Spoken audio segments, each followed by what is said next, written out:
Hello दोस्तों, कैसे हैं आप। आज की कहानी का नाम है अंगूर। प्रकाश जी ने बहू को आवाज़ देकर कहा, कुसुम बहू प्लेट में डालकर थोड़े से अंगूर ला दो। बहू कुसुम ने कहा, पापा जी अंगूर तो ख़त्म हो गए। प्रकाश जी बोले, कोई बात नहीं बहू, फिर ऐसा कर चाय भिजवा दे। बेटा पवन भी आज ऑफिस से जल्दी आ गया था। जब उसने सुना कि अंगूर ख़त्म हो गए तो उसे तो यकीन ही नहीं हुआ, क्योंकि परसों ही वो 8 पेटियां लाया था।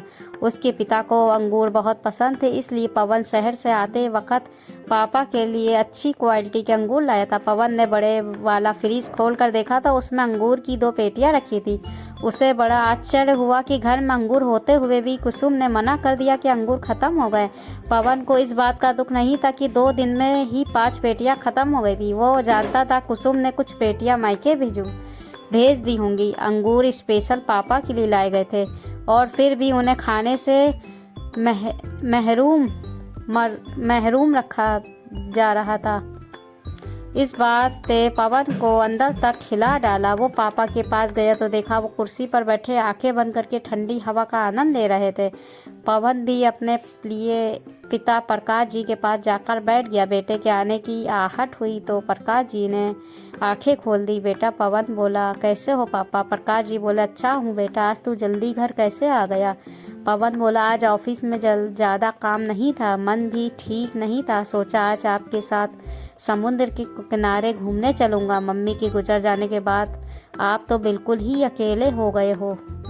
ऐसे कैसे चलेगा पापा, ऐसे तो आप चलने फिरने के काबिल भी नहीं रहोगे। प्रकाश जी बोले, सुबह मॉर्निंग वॉक पर जाता हूँ ना। कुसुम चाय ले आई थी। पवन चाय लेता हुआ बोला, पापा मैं चाहता हूँ फिर से आप अपना कारोबार संभाल लो और मुझे एक कर्मचारी के रूप में ही रखो। हर महीने तनख्वाह दे दिया करो और मैं ये घर भी छोड़ना चाहता हूँ। कल से मैं और कुसुम किराए के मकान में रहेंगे। मैं सुबह शाम आपके पास आ जाया करूँगा। कुसुम बोली, पागल हो गए क्या, इतना बड़ा घर छोड़कर किराए के मकान में क्यों रहोगे।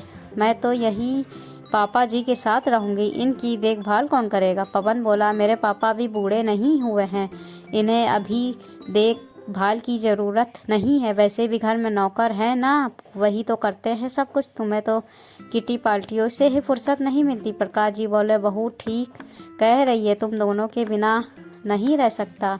और तुम्हें आज क्या हो गया, क्यों बहकी बहकी बातें कर रहे हो। पवन आंखों में आंसू भरकर बोला, पापा आपने कुछ देर पहले अंगूर मांगे थे, घर में 10 किलो अंगूर रखे हुए, फिर भी मेरी पत्नी ने कहा कि अंगूर ख़त्म हो गए हैं। मैं इससे पूछना चाहता हूँ कि ये आपकी कैसी देखभाल कर रही है। वो अंगूर मैं सिर्फ आपके लिए लाया था, फिर भी इसने 4-5 पेटियाँ अपने मैके भेज दी या फिर सहेलियों में बांट दी। यहाँ तक भी मुझसे कोई शिकायत नहीं, मगर इसने कहा कि अंगूर ख़त्म हो गए। ये सुनकर मेरा इससे भरोसा उठ गया है। अब आप ही बताएं पिताजी, मैं इसके भरोसे आपको कैसे छोड़ूं। ये घर और कारोबार सब आपका है, फिर भी आपको एक कटोरी अंगूर के लिए तरसना पड़ा। ये सब सुनकर कुसुम बोली, गलती हो गई, मुझसे माफ़ कर दो। पवन बोला, ये गलती नहीं है, गलती अनजाने में होती है।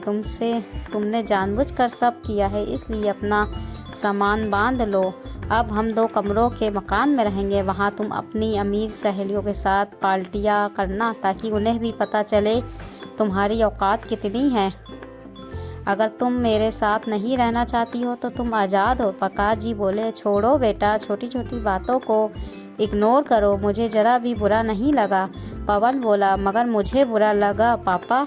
जिस इंसान ने अपने खून पसीने से कमा कर ये धन दौलत इकट्ठा की है, ये उसी दौलत पर ऐश कर रही है, मगर इसके पास उस पिता को देने के लिए 4 दाने अंगूर के भी नहीं थे। प्रकाश जी मना करते रहे, मगर पवन नहीं माना और पत्नी को घर से अलग 2 कमरे में मकान में रखने लगा और पिता की कंपनी में मालिक ना रहकर एक कर्मचारी बन गया। अब पवन और उसके बच्चे अपना आधा समय प्रकाश जी के साथ गुजारते थे, मगर कुसुम के लिए ससुर के घर आने की सख्त मनादी थी। दोस्तों, कुछ लोग इतने स्वार्थी होते हैं कि उन्हें उंगली पकड़ाते हैं ही वो सीधे छाती पर बैठ जाते हैं और उसी पेड़ को काटने लग जाते हैं जिसने आपको आश्रय दिया हुआ होता है। ऐसे लोगों को सबक ना सिखाया है तो वो और भी ज़्यादा हानिकारक बन जाते हैं। धन्यवाद। आपको कहानी कैसी लगी? कहानी अच्छी लगी हो तो लाइक करके सब्सक्राइब कर दीजिएगा।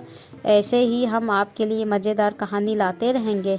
अब हमको इजाज़त दीजिए। कल फिर हाजिर होंगे एक नई कहानी के साथ।